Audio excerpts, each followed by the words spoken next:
Lovely. Thank you, Simon. Hi, good evening, everyone, and thank you for joining us to talk about current hot topics in pharmacy practice. I'm Jasmine Shah, Head of Advice and Support Services and Medication Safety Officer at the NPA. And I'm joined this evening by my lovely colleague, Sanjit Rai, who's our Advice and Support Pharmacist, who's going to talk a little bit more about the specific topics on which we are receiving many queries from our members from across the UK. Thank you, Simon. Jasmine, okay, so just wanted to, did you want to briefly cover the technical things for tonight? That'll be helpful, Simon. Perfect. Thank you very much. Okay, thank you, Jasmine. Okay, thanks for joining us tonight, everybody. So we encourage you to send in your questions and comments throughout the event, and you can do so using the question and answer function, which you should be able to find a button at the bottom of your device. So as I say, please send them in throughout, and Jasmine and Sanjit will be taking those questions later on. We won't be able to use the raise hand function or the chats, but as I say, everything to us through the Q&A. If you have any technical problems, then obviously we're here as well to help. So just send us a message to the Q&A and we will try and help you as best we can. But otherwise, yeah, have a fantastic event. Back over to you, Jasmine. Thank you, Simon. That's lovely. And so, as I mentioned, Sanjit and I are here this evening to talk about quite a few topics in pharmacy practice. The order for the evening, the agenda is up there on the screen for everyone to have a look at. We will address some of the Q&As at the end after Sanjit has presented and talked about all the main topics. But do feel free to submit your questions in the Q&A function, and we'll sort of address as many as we can at the end. So thank you, Simon. Next one, please. So just to briefly introduce the key topics we are covering this evening. Now, when you look at these topics, you'll be thinking, my God, we're doing all of this at the moment, and you're quite right. Community pharmacies are very busy tackling a lot of these things at the moment, continuing to provide vital frontline pharmacy services to patients, have remained open throughout the whole pandemic and are continuing to do so even now in the lockdown in England and the various other control measures which are in place through the devolved nations as well. We have based today's webinar on some of the key hot topics, or what we consider are hot topics, based on the number and type of queries which are coming through our advice and support services line by phone and email. And we are going to address them tonight in terms of what are the main queries coming through as a means to just sort of spreading the word. Now, you may already be quite familiar with some of the content that we are going to cover tonight, and if that's the case, that's really great, and we still love having you join us. However, please do bear with us because we want to cover the queries so that they're actually valid for as many members as possible, including ones who may wish to have further clarity on specific queries. So thank you once again for joining us, and over to you, Sanjit. Thank you. Good evening, everyone. As Jasmine said, my name is Sanjit. I'm one of the advice and support pharmacists at the NPA. Some of you may or may not have spoken with me when you've called in with your queries. Now, we're going to be kicking off tonight with PPE and what the latest is on PPE supplies. Now, there are different arrangements for each of the UK countries. Now, in England, we have the PPE portal. It's a primary source of PPE supplies. You need to register using, your NHS BSA registered email or your CQC registered email. The link is on the screen. Like I said, this is now the primary source of PPE in England. It previously used to be an emergency top-up system.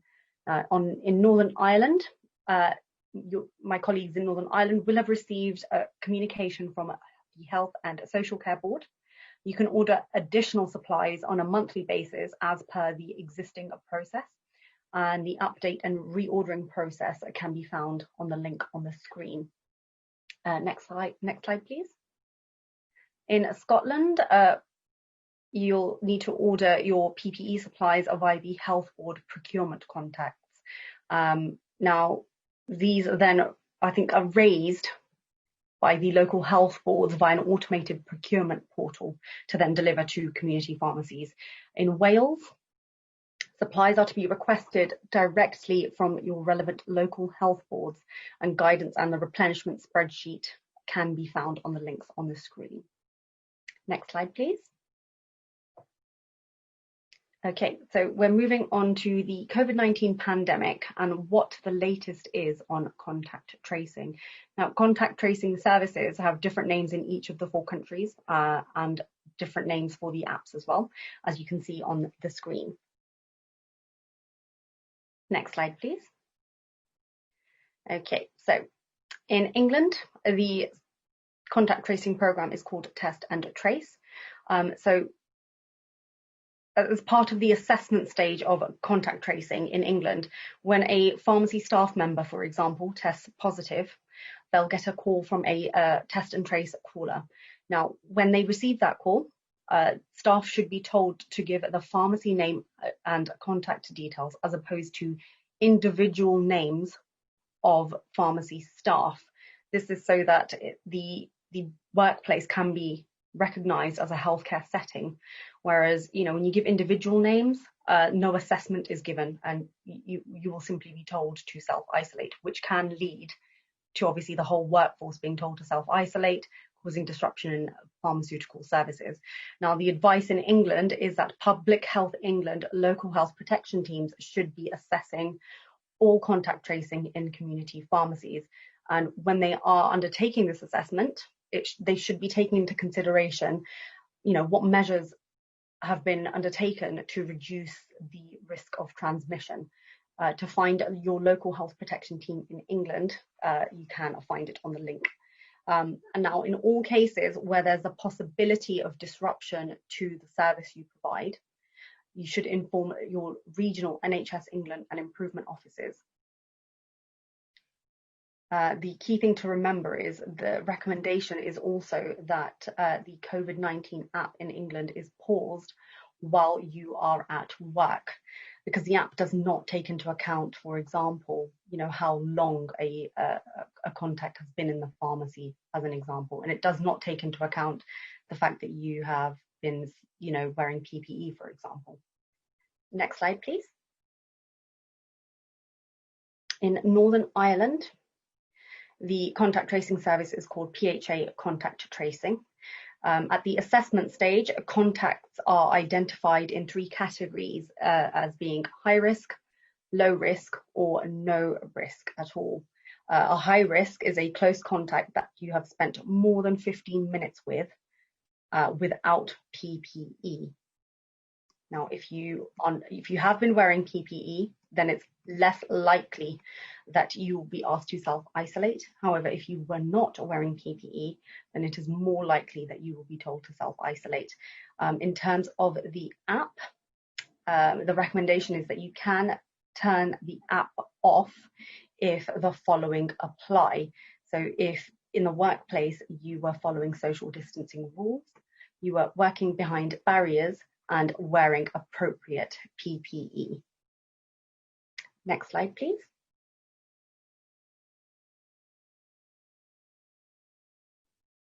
Okay, so in Scotland, at the assessment stage, a staff member that tests positive should communicate that they are working in a community pharmacy, and also communicate the details of the PPE that is being worn and any other details that may help reduce the risk of transmission. So this includes cleaning rotas and arrangements, hand hygiene measures that are in place. Now, other considerations, is wearing the recommended PPE. Are there physical barriers between not just customers? We're talking about, is there a possibility that you could have barriers between colleagues as well? Now, there are very, very few scenarios in which it's recommended that you turn the app in Scotland off. However, one of these is that, if the phone is kept in a locker rather than on your person, then you can turn the app off. Next slide, please. Moving on to Wales. Now, any individual who tests positive needs to consider which of their contacts meet the contact criteria. Now, there are 3 types of contact. These are defined as, number 1, a household contact, which is somebody that you live with. The second one is a direct contact. And what this means is, if you've been within 1 meter of somebody that has tested positive, and have been coughed on, had a face-to-face conversation, had skin-to-skin physical contact, or other forms of contact within 1 meter for 1 minute or longer. So that's a direct contact. And the last type of contact is a proximity contact, and that's when you have been within 2 meters of an infected person for more than 15 minutes. Now, if PPE has been worn correctly, or you're working behind screens, then you would not be considered a contact. Next slide, please. Now, you may be wondering, why is the assessment of a case important? And the reason it's important is obviously, at some point, many of you may have been affected by a staff member testing positive. It's important to know what to do at the assessment stage and what your staff need to be telling the contact tracers. Now, to ensure that the impact on the rest of the team when one person tests positive is minimal, you need to ensure that the workplace is COVID secure. Now, there are several steps that you can take to do this. Obviously, the first and foremost is ensuring that staff are socially distancing where possible. They're reducing the amount of time they're spending in close proximity to each other. The use of physical barriers between workstations. Now, this isn't always going to be possible, but where possible, contractors should implement this.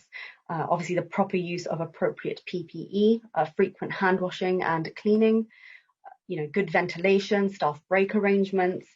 Essentially, what contractors need to be doing is undertaking a risk assessment of the workplace and individual risk assessments to try and minimize and mitigate the risks of being told to self-isolate.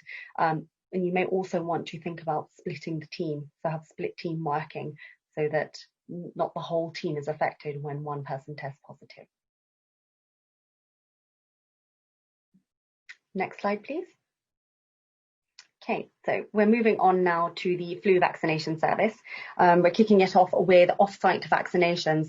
I'm sure many of you have maybe wondered if you're actually indemnified for providing off-site vaccinations. And the answer to that is yes. NPA professional indemnity insurance does cover you to provide off-site vaccinations, whether that be for providing a private or NHS PGD, provided that all of the PGD and service requirements are fulfilled correctly. Obviously, the pharmacist is still responsible in all cases to make sure that they're trained and competent to offer the service, and that includes the management of anaphylaxis. Next slide, please. Now, other things that you will need to take into consideration when offering off-site vaccinations, support staff. You may need someone at hand to help you with the admin side of things, or in case of an emergency, clinical waste arrangements. How will you be transporting clinical waste back and forth? How will you maintain the cold chain? And obviously, the other one is professional standards. You still need to be complying with all of the professional standards. Now, in addition to the usual GPHC professional standards, contractors may also want to look at the guidance for registered pharmacies providing services at a distance. And now, not all of this guidance will apply, but there will be parts of it that do. In particular, how will you verify the patient's identity? There are other considerations for different types of settings. So, for example, if you're looking to provide vaccinations in a patient's home, there is a requirement for you to have had a DBS check. Again, when you're providing off-site vaccinations, a thorough risk assessment of the area in which you'll be providing them from will need to be undertaken. Next slide, please. Okay, so we're moving on to the eligibility criteria for the NHS flu vaccination service in England. Now, we get many questions on, the eligible patient groups. Now, the eligible patient groups can be found in Appendix A of the Pharmacy Influenza Vaccination PGD. In particular, we get many questions on vaccinating patients under the immunocompromised category.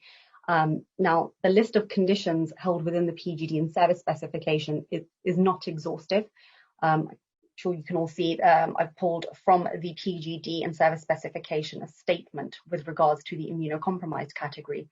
And essentially, what they're saying is that it's quite difficult to define when a patient is immunocompromised enough that they're at more risk of the complications of influenza.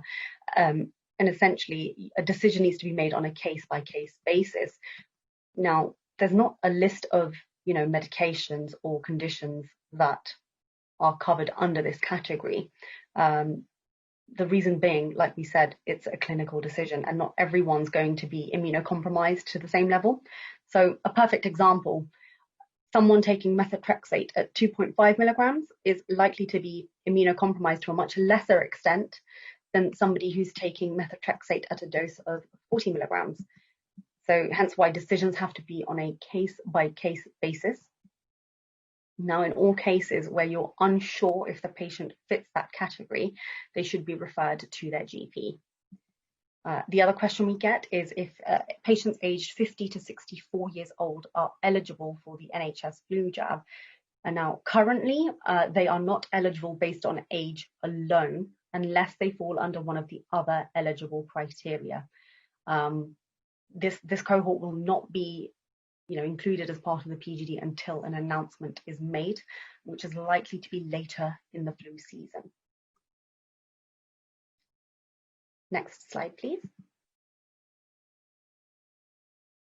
Okay, another query we get asked a lot about is, you have a patient who's wanting the flu jab, they're eligible under the NHS or even privately, depending on the PGD, but they have an egg allergy. Which vaccination should I give? Okay, so those with a severe anaphylaxis to egg, you'll need to use an egg-free vaccine. This season, there's only one egg-free vaccine. It's the Flucelvax Tetra.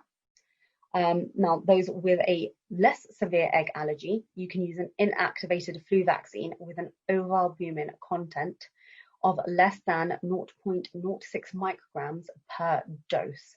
Now, when you're trying to determine if the patient, has a less severe egg allergy or a severe anaphylaxis to egg, you can check the SCR notes, obviously with the patient's permission. Now, on the next slide, we're going to outline the vaccine decision-making pathway, because even if a patient has an egg allergy, you still need to ensure that you're selecting the vaccine that's correct for them. And also, just to make you aware, we have produced a vaccine content document, which contains information on nut content, lactose content, antibiotic content. Next slide, please. So as you can see, the quadrivalent vaccine is recommended for both the over 65s and the under 65s for those with an egg allergy.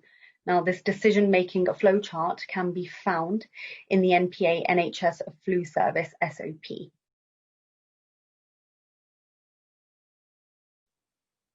And next slide, please. Okay, so we're moving on to vaccine availability. Now, obviously this season, I'm sure you've all seen a significant increase in the demand for flu vaccinations. And obviously supplies have run out a bit sooner than we or you would have anticipated. It's important to remember that there is sufficient supply of the vaccine. It's just that the delivery of the vaccines has been in phases. Now, further supplies have been secured by the Department of Health and Social Care, which are available throughout November and December. Details on how pharmacies can obtain these supplies have now been published and can be found in the link on the slide. And the Department of Health and Social Care and Public Health England have produced some leaflets. These are aimed at patients eligible for the NHS flu jab and outlines to them the phased delivery of vaccines and explains to them that there are different types of vaccines and they may be asked to wait in order to receive the correct vaccine for their category. It's important to highlight these to your patients so that they're not left wondering why they aren't being vaccinated yet. Next slide, please. Okay, so we've received quite a lot of queries on the over 65s vaccine availability. Now, many of you may be wondering, can we give the quadrivalent inactivated vaccine, the cell-based one? It's important to remember that the adjuvanted trivalent vaccine is the one that's recommended for this group of people. Now, the PGD does state that the quadrivalent cell-based vaccine is suitable if the adjuvanted trivalent is not available or unsuitable due to egg allergy. Now, PHE and DHSC, they haven't defined what they mean by not available, and it's not likely that they will define what this means. It's important to remember that the recommended vaccine for the over 65 group is the adjuvanted trivalent, and we know that there are supplies available of this vaccine. Now, given that this has been outlined in the leaflets that they have produced, it wouldn't be in the spirit of the service to routinely vaccinate the over 65s with the quadrivalent cell-based vaccine. Now, decisions such as this should be on a case-by-case basis, and there are many things that you should consider before going down this route.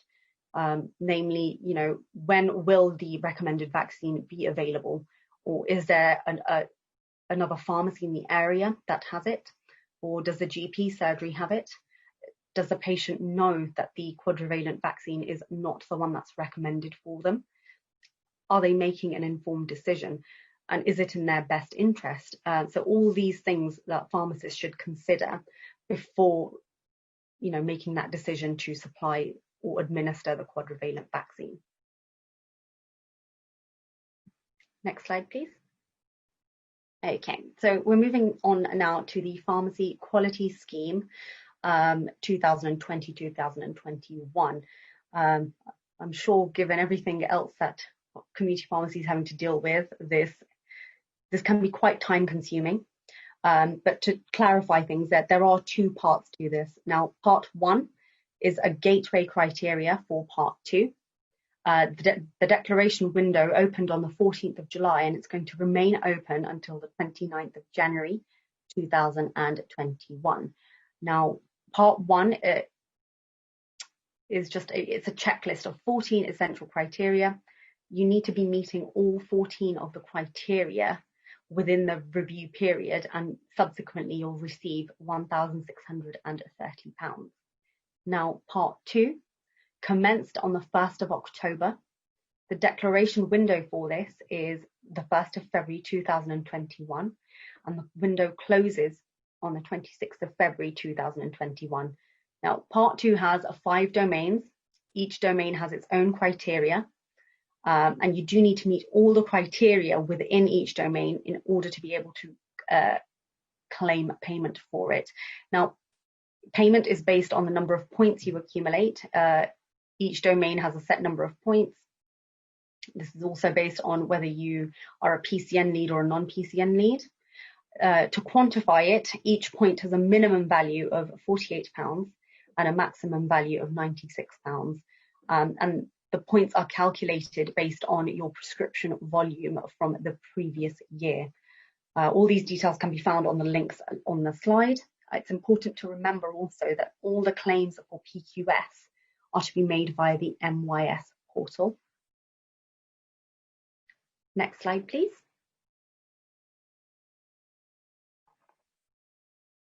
Okay, so we're moving on to electronic signatures and electronic prescriptions. I'm sure many of you would have received some prescriptions throughout the COVID pandemic claiming to be signed electronically, or it's an electronic prescription, etc. So just to clarify that an electronic signature has to meet certain criteria, as does an electronic prescription. So where a prescriber has stated that they've signed a prescription electronically, it needs to meet these legal requirements for electronic signatures, which entail that it needs to be uniquely linked to the prescriber, able to identify them, created in a way that remains in the control of the prescriber, and it's linked to the data in such a way that if they were to make any changes, it would be apparent to you. Similarly, an electronic prescription is created in an electronic form, signed using an advanced electronic signature, and it's transferred to the pharmacy as an electronic means. Now, what does this mean in practice? Next slide, please. So we have a perfect example of the types of query that we receive quite regularly. So you've received a private prescription as a PDF attachment via email that states it has been signed electronically. Is this a legally valid prescription? And the answer to that is no, because the human medicines regulations state that a prescription must be written in ink or otherwise to be indelible for it to be legally valid. Similarly, a faxed prescription, a photocopy of a prescription, or a prescription which has a scan of a prescriber's signature on it would not be considered legally valid. Now, when you go to question the prescriber or, discuss with the prescriber, when will I receive the original, for example, they may say it's electronically signed, but it's very difficult for us to, assess, does this actually meet the requirements? What the MHRA actually suggests or advises is that it's up to the prescriber to be confident that their prescribing system can make assurances to you, the dispensers, that the prescription and signature cannot be altered, and that it would be apparent if any alterations were made once the prescriber adds their signature. Now, if the prescription does not meet those requirements, then something to consider would be an emergency supply, if appropriate. Next slide, please. Okay, so following a number of queries we've been receiving about dispensing controlled drug prescriptions and their legality with regards to their date and validity, we just want to highlight the key points. So when you receive a CD prescription or an installment prescription, the item or the first installment, if it's an installment prescription, has to be supplied within 28 days of what we call the appropriate date. Now, the appropriate date is the later of the dates on which the prescription was signed, or the date indicated on the prescription as to when it should be dispensed. We will go through an example to clarify this. Now, with the presence of the Home Office approved wording, this allows installments due on a day when the pharmacy is closed to be dispensed in advance. Now, in such cases, pharmacists can exercise a professional judgment and fulfill that prescription. Now, if that prescription holds unapproved wording, then the Home Office will not safeguard the pharmacist from legal ramifications when that supply is made. Next slide, please. So, as an example, to clarify what we mean by issue date and appropriate date. So the issue date is the 12th of December. That's the date that the prescriber has issued that prescription and signed that prescription. The appropriate date on that prescription is the 28th of December. That's the date of the first installment, or when the prescriber wants that prescription to begin. And the prescription contains Home Office approved wording for pharmacy closed days. Now, the pharmacy is closed on the 28th, which is the appropriate start date. In this case, it's not unreasonable for the pharmacist to exercise professional judgment and supply it on a prior suitable day. So, for example, on the Sunday or the Saturday before the bank holiday. This depends on which days the pharmacy is open and which days they are closed.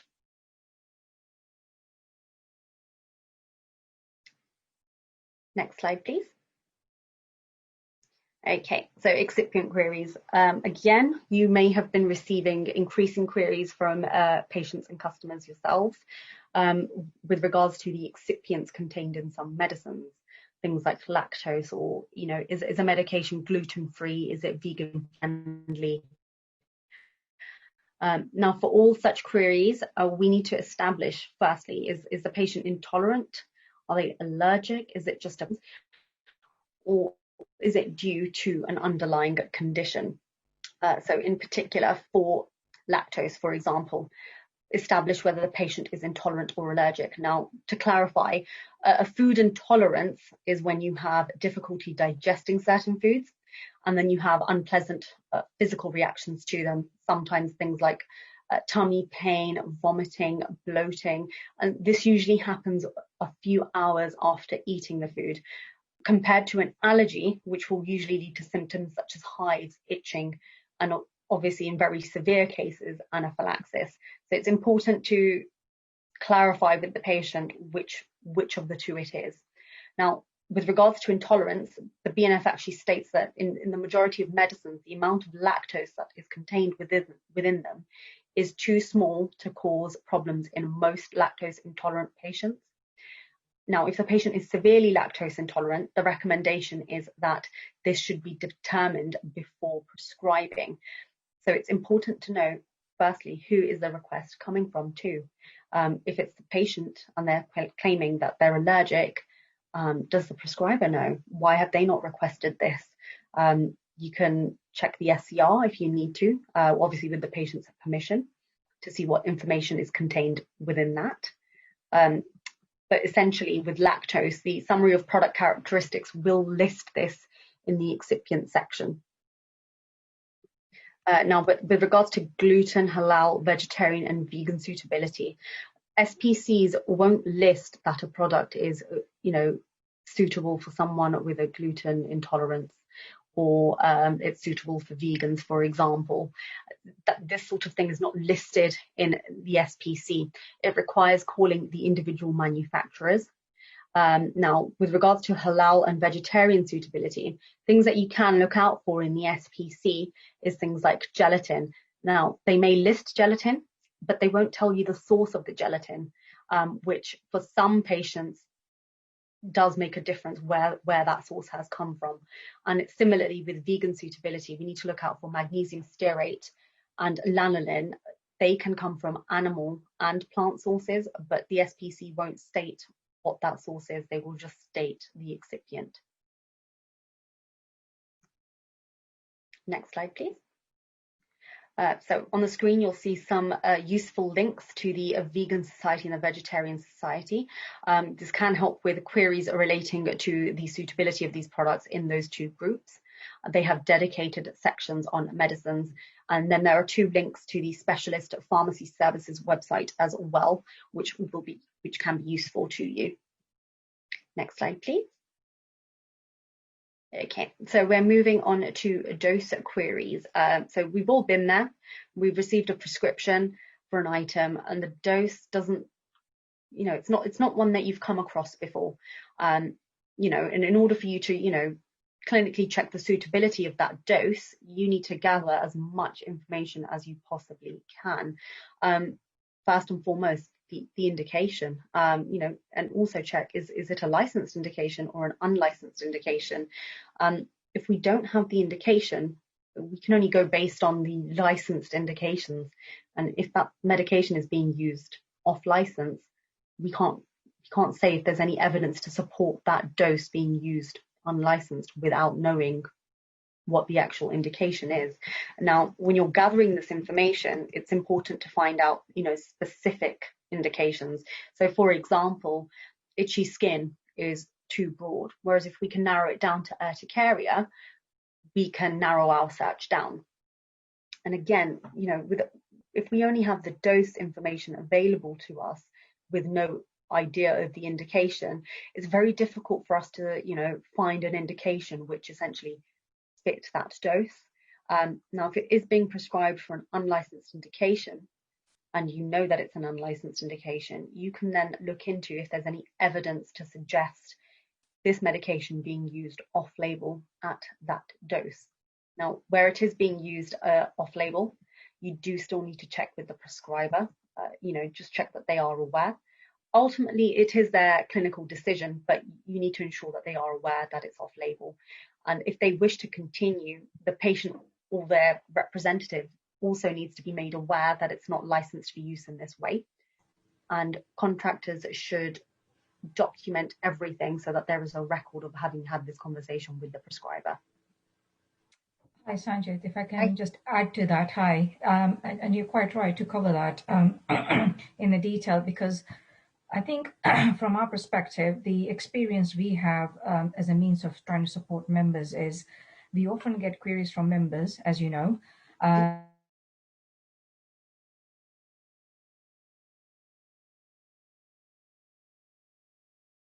is not finding any. I think for us to be able to help our members properly, we need to know a little bit more information, as you've outlined here, in terms of, okay, the age of the patient.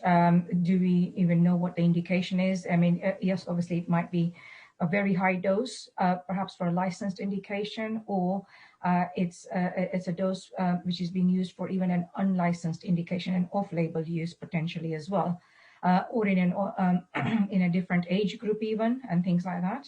And for us to be able to support members better, I think what we would urge you to do is, when you call us for information, we can certainly help you look into it further. But it would be very helpful if we can have a little bit more of a context, so we can help support you in a better way, so that we can help you to expedite getting the treatment to the patient. Because sometimes there are medicines where they have a very, very, very broad dose range, because in terms of an off-label use or an unlicensed use, it may have been tried in many different rare conditions as well. So it helps if you are able to seek any information from the patient or the representative or their GP as well, to help support and steer in what sort of type of condition perhaps is likely to be treated with this drug. So the appropriateness of the dose can be checked against that, etc., as well as to see whether it's part of a clinical trial or something similar. So, but thanks for covering that in detail, Sanjit. I hope that. And next slide, please. Thank you. Okay, so we're moving on to legislation. I'm sure many of you have heard about the legislation changes that have now come into force. Now, most of these came into force on the 3rd of November. However, some of them came into force on the 17th of October. Now, the main ones that maybe well, they're all important to pharmacy, but I think the ones, given the current climate, that are important to cover are, the exemptions for wholesale dealers license. Now, this provides an exemption for needing a wholesale dealer's license. It will allow the transfer of COVID-19 and flu vaccine and other medicines for treating pandemic disease without the need for a wholesale dealer's license. Sorry, Jasmine, did you want to? Yes, I was going to add to that, actually, that it's the letter of the amendment is quite important in this case. As you quite rightly pointed out, it's only under certain circumstances involving flu vaccines or COVID vaccines, and also when this becomes permitted. So, for example, if a COVID vaccine is to become available, as I don't know if you've all had a chance to join in the Prime Minister's coronavirus news conference today, but there was a lot of talk about a COVID vaccine. There was a lot of news shared.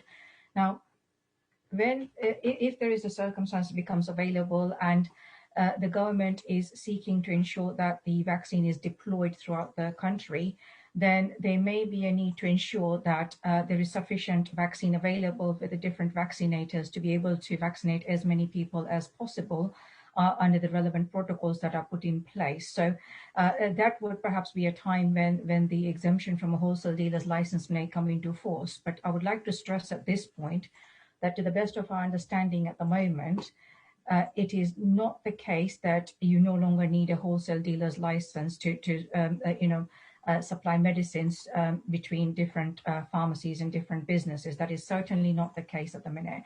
There are some very specific circumstances under which this would apply, and that would be advised as and when the time comes. So just want to clarify that, Sanjit, in addition to what you're covering already. Yeah. Hope that helps. And now another one of the key changes is there have been some changes made in terms of the licensing of medications.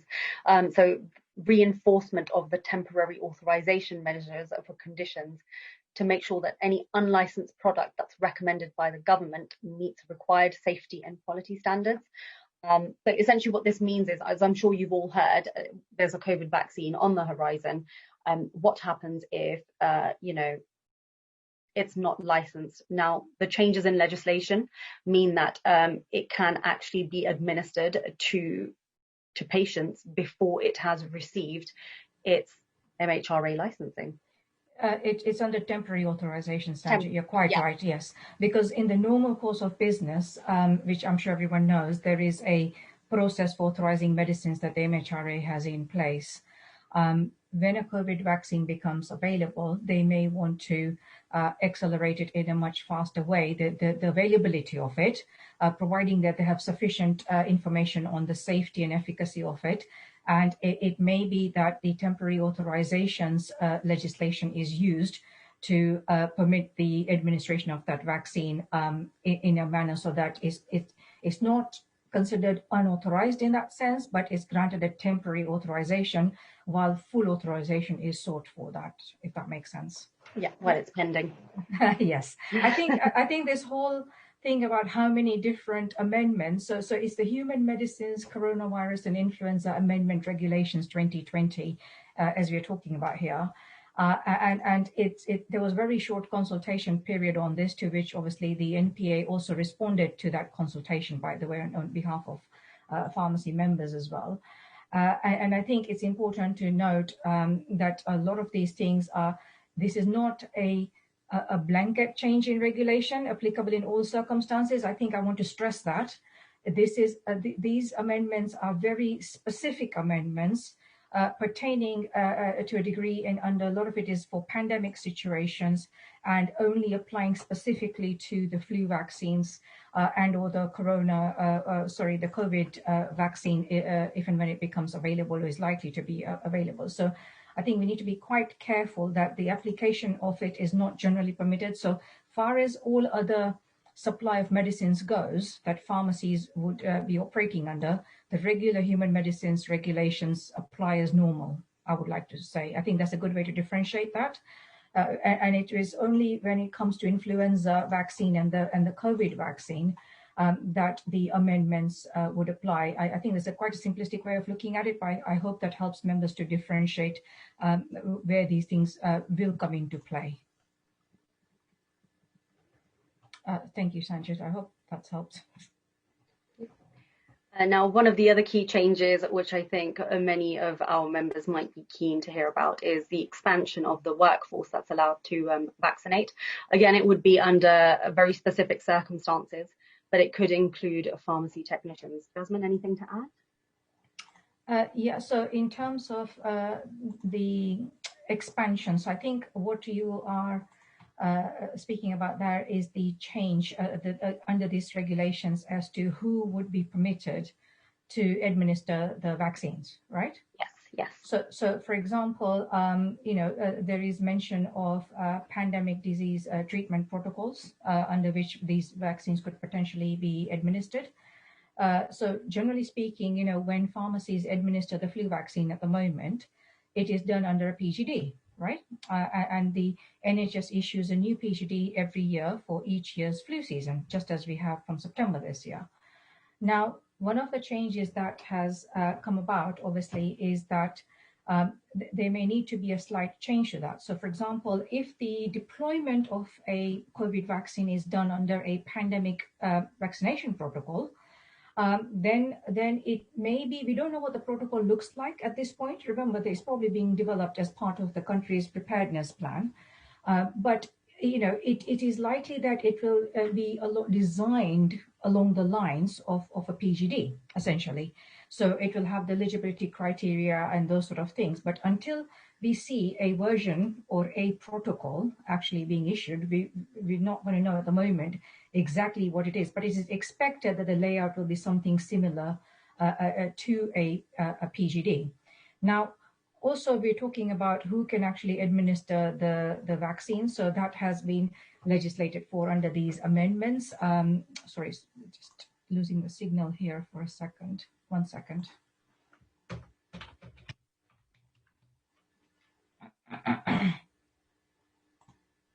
Sorry, it's become frozen at my end and unfreezing. Can you hear me still, Sanjay? Yes. Yeah. Sorry.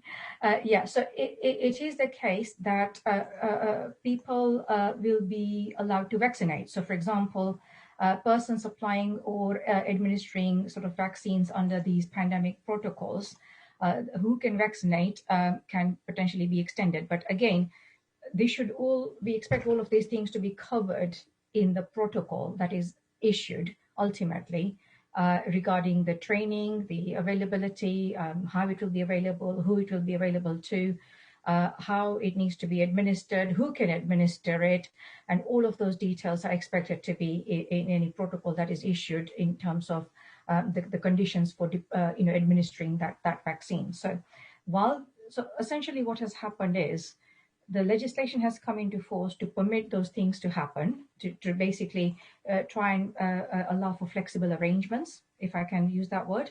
And also, for example, the NHS terms of service have also been updated to reflect pandemic treatment protocols, as you know from today, which, so again, this is aligning the human medicines regulations and aligning the regulations covering NHS services to ensure that when things need to be put into place and the vaccines is deployed and it needs to be administered, that it's the legal authority to do these things is available. It is the best way I can put it at the moment. Yep. Next slide, please. Okay, so as Jasmine just mentioned, yes. there have also been some changes to the National Health Service regulations as well, otherwise known as the NHS Terms of Service. Now, the changes are all listed on the slide. As you can see, that there are quite a few, and as she mentioned, the pandemic treatment protocol. Now, to summarise, this is a protocol which has not been put into place yet, but like she said, it's all lining up so that when we do need it, everything is in place.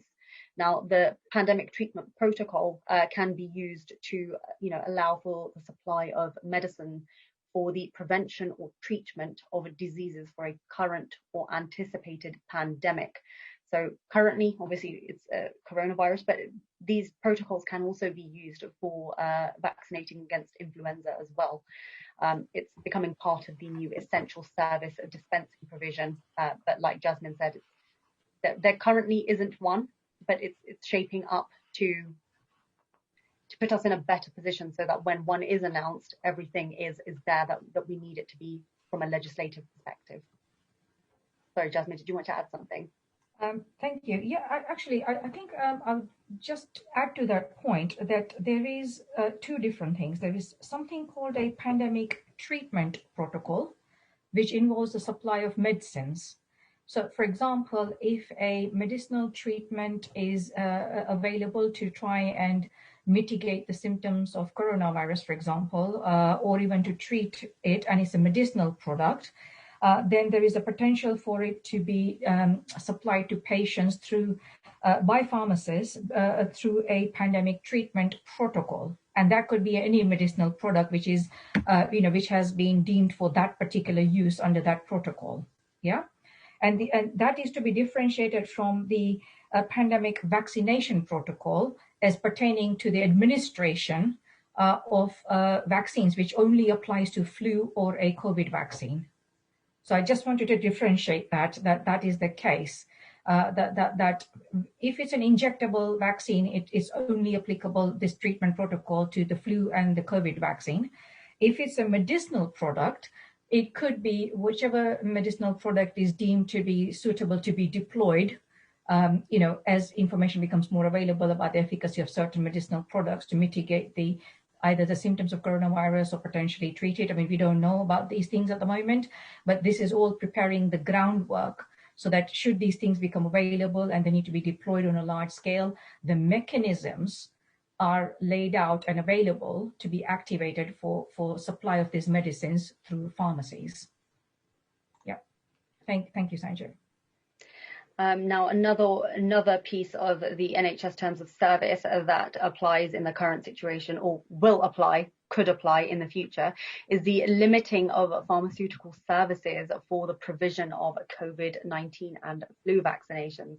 And now, what this means is that it allows NHS England an improvement to agree to the limiting or stopping of other pharmaceutical services within a pharmacy at specified times during core or supplementary hours in order to allow contractors to prioritise administration of such vaccinations. Now, like I said, it has to be agreed with NHS England an improvement prior to you using this provision, unless of course they announce that it is okay for all to do. Unless they announce that and you wish to utilize this, you will need to apply for this provision to be allowed to close for certain time. Not close, it's just stopping other provisions in order to prioritize vaccinating. Yes, Jasmine. Quite right. Again, it is something that could happen. Yes. Yeah. And I think a lot of it is it could happen. I think the key message I would say today is this is all preparation and groundwork to allow flexibilities to ensure that large-scale vaccination of a potential COVID vaccine can be deployed, essentially, and to support that process. So this is all part of preparing to deliver at this point, I think. Yeah, but no, thank you, Sanjay. That's quite detailed. Okay, so next slide, please. Okay, so all of the NHS terms of service have now come into force as of today. There are some exceptions, obviously. So the discharge of medicine service does not come into effect until the 1st of January 2021. The clinical governance and promotion of healthy living and the premises requirements in respect of consultation rooms also both come into effect on the 1st of January. And the requirements for distance selling of pharmacies in respect of websites and health promotion zones comes into effect on the 1st of April. Now, the PSNC have developed 14 explainer articles. The link is at the bottom of the slide. Really, really useful articles. They have explained each of the key changes in just very briefly, gets all the main points across, exactly what contractors need to do to ensure they're meeting these requirements. Next slide, please. Now, one of the new NHS terms of service requirements is to, provide remote access to services. So obviously, many of you may be wondering, well, how can we undertake virtual consultations? What do we need to what do we need to take into consideration? Firstly, obviously, a remote consultation, it's an appointment. It just takes place between a patient and a clinician over the telephone or a video, as opposed to face-to-face like we are used to. Now, throughout the COVID pandemic, you have most likely already been providing virtual or remote consultations. As less people are coming out to pharmacies, you may be having to counsel them over the telephone instead. Now, in Northern Ireland, there is actually funding available for equipment to be purchased for the purposes of virtual consultations. And in Scotland, there is a platform called NHS Near Me. Now, key points to consider when you're delivering virtual consultations. Thinking about how you're going to accommodate patients who aren't able to communicate over telephone or video. For example, if they are deaf or hard of hearing, how will you capture the consultation notes? The consultation will still require notes to be taken. How will you take these notes? How will they be added to the patient's record? You need to make sure that the team's aware of the processes that are required for carrying out virtual consultations, and bear in mind that they still have to be carried out in a confidential manner with the use of a consultation room. And for the ease of continuity and a smooth running of the service, consider booking appointments for the patients, even though it's virtual, just so they know to expect your call. Next slide, please. And as you can see, is links to some of the NPA resources with regards to COVID, risk assessments, vaccination resources, PQS. If you require any, further resources, please do drop us a message in the Q&A. Next slide, please. Brilliant. Thank you, Sanjit. Very helpful. I just wondered if I might add a quick point in addition to the virtual consultations in a bit that you just mentioned, is that in terms of providing those consultations from a pharmacy professional perspective, there have been 10 principles which have been issued by the GPHC in terms of ensuring it's done in a safe, effective manner in line with the GPHC standards. That's really helpful as well to have a look at, because I think when we sort of have consultations with patients face to face in the pharmacy, the patient is there in front of you, you've got access to your notes and everything. But one of the key things is that obviously there is the key thing is maintaining the patient's confidentiality, privacy, using a means of electronic digital medium that is secure, understanding how to identify vulnerable patients and how can they be protected, as well as ensuring that the information is given to the patient as well in turn, in terms of who you are. It's not just some random person ringing me up trying to have a chat with me about medicines, but actually making sure it's done in a proper manner. Appointment is booked potentially, ring up, introduce yourself in terms of, who you are, the purpose of the call, and establish it, like a proper consultation. And there is guidance available as well from NHS England, which is quite helpful. And we are currently in the process of developing a brief guide on it ourselves as well. Now, it may be the case that sometimes a remote consultation is not the best way to provide that consultation, because, if it's been arranged so that the patient needs to discuss a health condition with you where, they're trying to show you something, if they've got a rash or something, it's not necessarily going to be easy to pick that up on a remote screen or through a camera, perhaps. So I think it's also recognizing the limitations of consultations and knowing when to sort of refer the patient also for additional assessment in person if required, assuming that they're able to do so, because obviously the concern obviously is that where a person is self-isolating at home, for example, if they've got symptoms of coronavirus, etc., or have tested positive, then obviously they will not be able to, leave their house for the time being. So to see how else it can be facilitated, it may require referral to other services and things, and just being mindful of that, I think. So that's it. Did you want to add anything else, Sanjit? Yeah, so if we can, no, thank you. So I hope those topics have been useful. Now, I've just made a couple of notes in terms of some of the points, Sanjit, that you covered, which was really helpful. And we've had some questions as well in the Q&As, which I've answered some of them as well. And we have some open questions as well at the minute. So the question has been asked in terms of a refusal to dispense a prescription for a flu vaccine. Now, I unfortunately, whoever's put that in the question, they haven't explained under what circumstances, for example. So generally speaking, what we would look at is look at it to say, well, what prescription are we talking about? Is it an NHS prescription? Is it a private prescription? Any NHS prescription that is that comes across the pharmacy for dispensing, it would need to be treated and processed in line with the NHS Pharmaceutical Services Regulations Terms of Service, which are in Schedule 4 of the 2013 regulations. And the NHS Services Regulations provide in there for circumstances or conditions under which a pharmacist may refuse to dispense a prescription. So I'm just bringing up the wording of them. Bear with me a minute, please.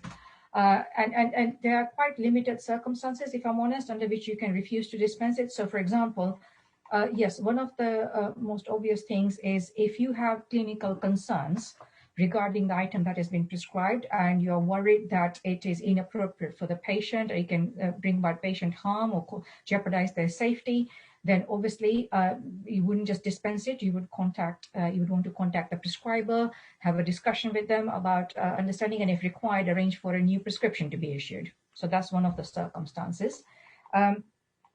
Another circumstance, which again we've been asked recently about, is so where if you as a pharmacist you believe that the prescription being presented to you is not a genuine prescription, if it's a fraudulent prescription, then you may refuse to dispense that. If there's an error on it, then obviously you need to ensure that it's discussed with the prescriber and then maybe get it reissued. If the pharmacist or the pharmacy team or any other person on the premises is subjected to or threatened with violence by the person presenting the prescription form, or by any person accompanying that individual, then you have a right to refuse to dispense that, because it's zero tolerance. Pharmacy teams, as everything else, should not be subject to threats or violence, etc.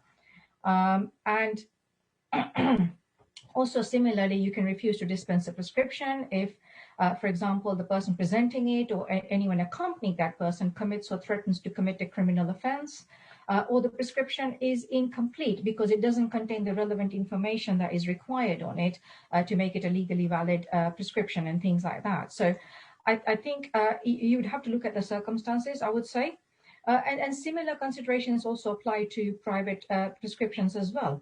Obviously that's different because under private prescriptions, you don't have a contractual obligation or a contractual obligation, under the NHS regulations, and that's a different matter. So it's up to you. So for example, I would be very concerned, I would say, if you suddenly received a private prescription asking for a large number of flu vaccines. Clearly that's not right, because we know one person has one dose of a flu vaccine, usually as an adult, and it should not become a means through which a different type of a healthcare setting seeks to procure a stock of flu vaccines, for example. And you may think, oh my God, but we've come across these queries. These things have happened in the past, very rarely, I'm glad to say, but it happens. So I hope that's been of some help, essentially. Another question, Sanjay, did you want to feed in anything else from your experience of having answered some of these queries potentially yourself as well, where you've received unusual prescriptions or requests? Not you, obviously, our members have received unusual requests. No, I agree with all of your points. It's not as simple as saying I don't want to supply it. If it's an NHS prescription, you do have to look at your obligations under the NHS terms of service. And again, like you said, if you are receiving a private prescription for it, or even if it's an NHS prescription for a large quantity, you would question, well, why does one person need this many flu vaccinations when, again, you're only meant to receive one dose. So I would say that aspect of it would apply to both NHS and private prescriptions. Absolutely. And I think we have come across this in previous years, unfortunately, very rarely, like once or twice, but it's happened I think a few years ago, where one of our members reported suddenly receiving lots and lots of NHS prescriptions for one flu vaccine each, essentially. And they were thinking, oh God, I didn't realize so many new patients had moved into this area. And upon closer investigation, they realized that those prescriptions were actually being issued by a local surgery as a means of procuring some stock of flu vaccines, which is clearly not the right way to procure stock, obviously. So I think, I hope that clarifies. Just look at the circumstances, look at what's happening, what the prescription is, and this is where your professional judgment and experience will come into it in terms of how to deal with it, essentially. And if in doubt, you could always give one of my lovely team a call and talk it through with them, which Sanjit is a part of, actually, quite happily. So, right, now we also have a question regarding COVID vaccine potentially becoming available soon, as well as the the administration and how it might be done, etc. So again, and I'm sure you've all heard the news today regarding a potential COVID vaccine. It's certainly not here right now. It still needs to go through some safety data checks. MHRA will review that, I'm sure. And again, this is where Sanjit's information about the changes to the Human Medicines Amendments allowing temporary authorization. So we don't know. It could have a temporary authorization in the future. We don't know. It's just speculative at this stage. And also in terms of how the administration will be deployed and all of those things, there isn't much detail available, if I'm honest. So what we do know, and let's be very clear what we do know, actually, let's talk about that in terms of, so what we do know is If it is to be deployed, it will be under a pandemic treatment protocol, essentially, because you will be aware that all of these vaccines, including the flu vaccine, they're prescription-only medicines at the end of the day. So it's not something you would just administer to somebody. There needs to be a framework mechanism for its administration to patients, including record keeping, a call recall facility, so that those who are eligible for it are sort of called for their first vaccine and then recalled for the second vaccine.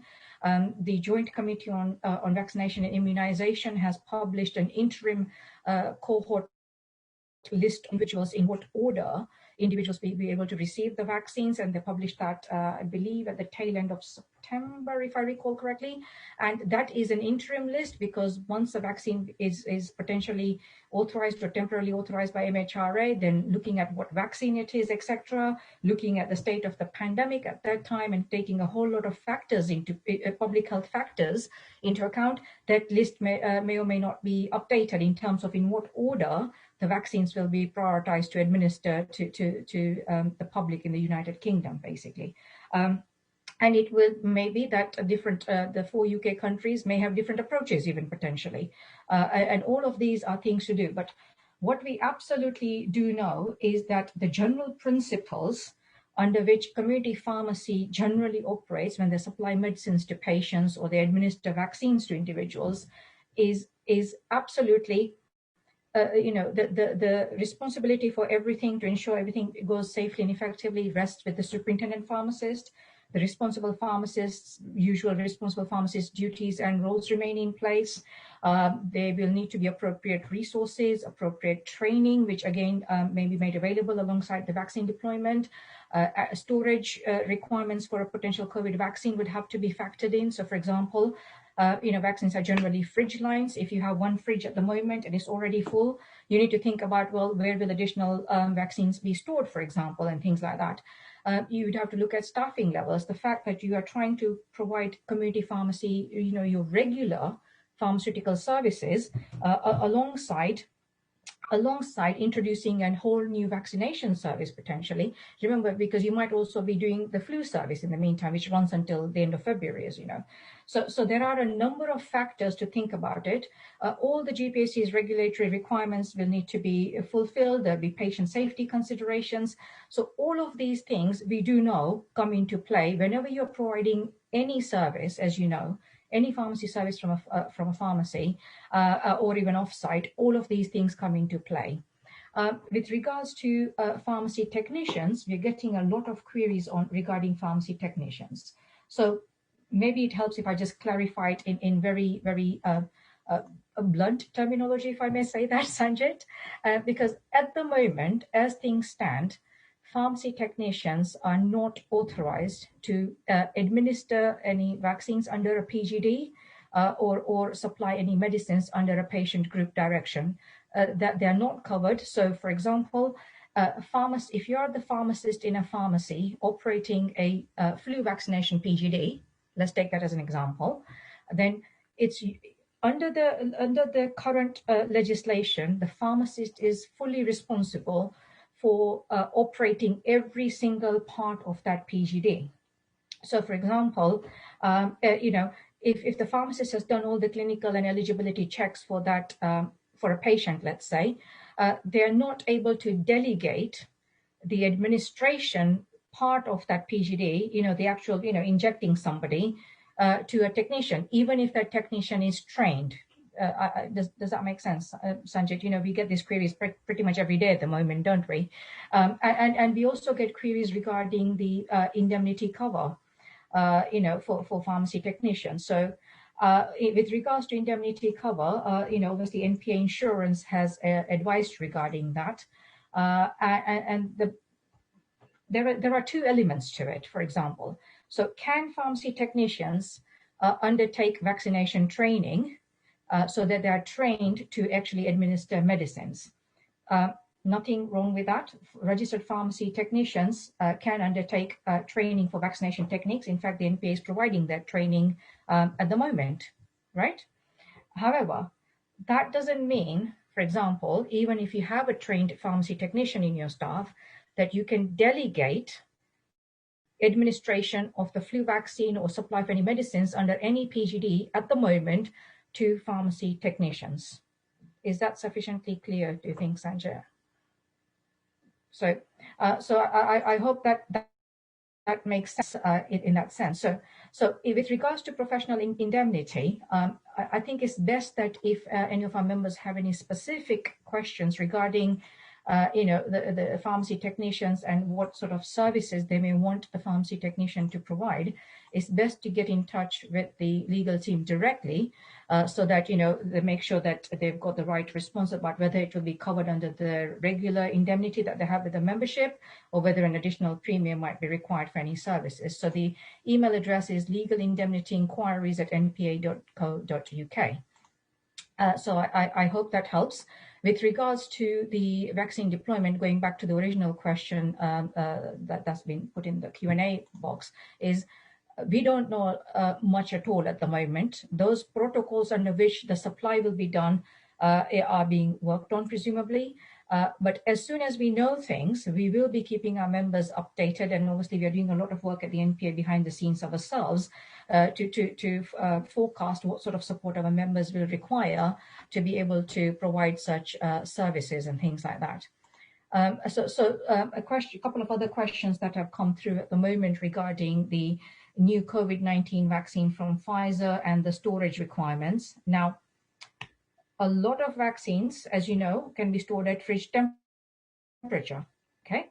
However, there has never been a COVID vaccine before, and we genuinely don't know, in terms of what the formulation of that vaccine will be, whether it will be liquid, whether it will be a powder, etc. So until we receive more information about the characteristics of that vaccine, so it may, for example, be a multi-dose vaccine which comes in a powder form, which requires, mixing with a reconstitution, basically mixing with a diluent, and you could end up having to use that up within a certain number of hours, etc., to inject X many patients, for example. The flu vaccine that we receive at the moment is in a reasonably nice formulation because it's one dose, nice pre-filled syringe, goes in the fridge. But we don't know. I'm sure you've heard there's been some talk about the potential COVID vaccine having to be stored at quite low temperatures and things. But until we know more about it and we have information from the MHRA or Pfizer themselves regarding this, I think we would be speculating at this point. But suffice it to say that if you're trying to run a flu service, which you already used up your fridge capacity potentially for, and we want to start another vaccine service, providing it's deployed soon, then yes, it may be the case. Now, a lot of our members may have actually claimed for the fridge claim that came through with the flu. Sorry, Sanjay, do you want to talk about that? When the flu vaccine payment was arranged for the fridge by PSNC. I'm just trying to refresh my memory. Contractors were allowed to claim for an extra fridge. That's right. Now, if contractors did claim for that for this flu season, they won't be able to claim that payment a second time for another. Yeah. So it's only a one-off, basically, payment, essentially, isn't it? Yeah. So that is now. We don't know at this point whether what additional funding or anything else would be available. So it's very much a watch this space. And believe me, I know every single one of you is following this whole COVID and all the news and information on it probably as closely as I am, like really hooked on it. In a sense, because this hunger for that information, really, isn't it, at the moment? And that's what it is. We are absolutely keeping a very, very close eye on everything like that at the moment. So I hope that helps. Now, sorry, Sanjit, was there more on that before I move on to another question? Because I'm also conscious of the time we are running at now. I think we have overrun. Everything. Simon or Ashley, we are up to 8:45 at the moment. Are we okay for a few more minutes? Yeah, that should be fine, Jasmine. Yeah, that's fine. Finish off the questions. Brilliant. Thank you very much, Simon. So the question has come about in terms of the remote consultations as well, in terms of the consultation being recorded by a patient or a professional. Now, You're quite right. This is a question, because when you use any digital medium, like, we're using the Zoom webinar platform at the moment, or you may use Zoom to make video calls, or any other means of video calling. These technologies have built-in recording functionalities. You're quite right about that. And this is something that we're still looking into in terms of, where do things stand in terms of, recording it yourself. Now, normally when you have a face-to-face consultation with a patient in your pharmacy, and you're sitting in the consultation room, you're talking to that patient, you're making sure that confidentiality is maintained, you're not overheard, and you're making notes, which you may be adding to the patient's PMR, isn't it? But you wouldn't necessarily be at that point putting up a camera and recording the whole conversation verbatim, essentially, would you? But in the digital medium, I think this is what Sanjit was saying earlier, that one the things to look at with these virtual consultations is how are all those things done? So, how are you able to do your record keeping at the same time? How are you then able to update the patient's PMR and all of these things? And you're quite right to wonder, because at the other end, in reality, you can see the patient, but you don't know if they're recording that conversation. You're absolutely right. And the chances are, how do you actually find out? Because you can only see the screen, in terms of, like, you can see me on the screen at the moment, or Sanjay, but you can't see my keyboard here, for example, or something like that. So that is quite rightly a consideration, and that's I guess a matter of conversation as well, to say, well, actually, do you want to be upfront and ask the patient about this? How do we address it? So that's the thing we're looking into at the moment, if I'm honest, to see what are the things and the potential consequences. And we do know that we are actually awaiting further guidance on all these changes which have come about to the NHS regs at the moment. We are awaiting further guidance from the NHS on every single point on that as well. So unfortunately, I'm not able to give you a complete answer at the moment, but I hope that in some small way does help you in that sense. And there is a remaining question in the Q&A, which I believe we've covered to the best that we can at the moment with the limited information we have about the COVID vaccine. So I think we are quite good at the moment. And the one thing I wanted to mention, just very briefly as a last thing, Sanjay, do you remember you mentioned about the opening hours for pharmacies in terms of service provision and things? Mm-hmm. So the updated COVID SOP for community pharmacy covers that really well. So I just wanted to signpost or steer our listeners today back to that SOP, and specifically to page. I apologize, I've had very bad internet access. It keeps dropping out every 2 minutes, sorry. Yeah, specifically to page 6, which says opening hours. Please do have a look at that at the moment, in terms of, if you're facing extreme pressures, and that could be because, for example, some of your staff have had to self-isolate, or you've got some staffing issues, for example, you've got too many prescriptions, you're trying to control the number of patients in and out of your pharmacy. There's various other reasons that, as part of your overall ongoing risk assessment of the workplace risk assessment, you'll be keeping a close eye on how these things happen. But please do have a look at it. All the yellow highlighted parts on pages 6 and 7 pertaining to opening hours are the latest update with regards to what needs to happen, or what you need to do if like, for example, the making a decision about how best to use the resources of your pharmacy team and things. So that's me done at the moment. So I think, Sanjit, anything else to add other than before we move on to the next slide? No, I think that's everything. And can I just say just also, to reiterate that the community pharmacy SOP, that's those provisions are specific to now. Yes. When we talked about the legislative changes earlier, those measures are completely separate to the ones that are currently set up. Yeah. Not to be confused. Yeah. Yeah, absolutely correct. And if in doubt, please do reach out to us. We're here to help. Could we have the next slide, please? And just from both of us, I would like to thank Sanjit, my lovely colleague, for joining us, and I hope providing what's been a helpful steer on many of the common questions and popular questions coming our way at the moment. To lovely Simon and Ashley joining us, managing our lovely events team, who are always extremely supportive and help us thoroughly on these evenings. And of course, to you all for taking the time out of your very busy times in the pharmacy at the moment, being really busy in the daytime, continuing to provide frontline services. And can I just say a very, very big thank you to you for doing that, in terms of what are very difficult circumstances. But do reach out to us. We are here to try and help you and support you in any way we can. There's our contact details out there.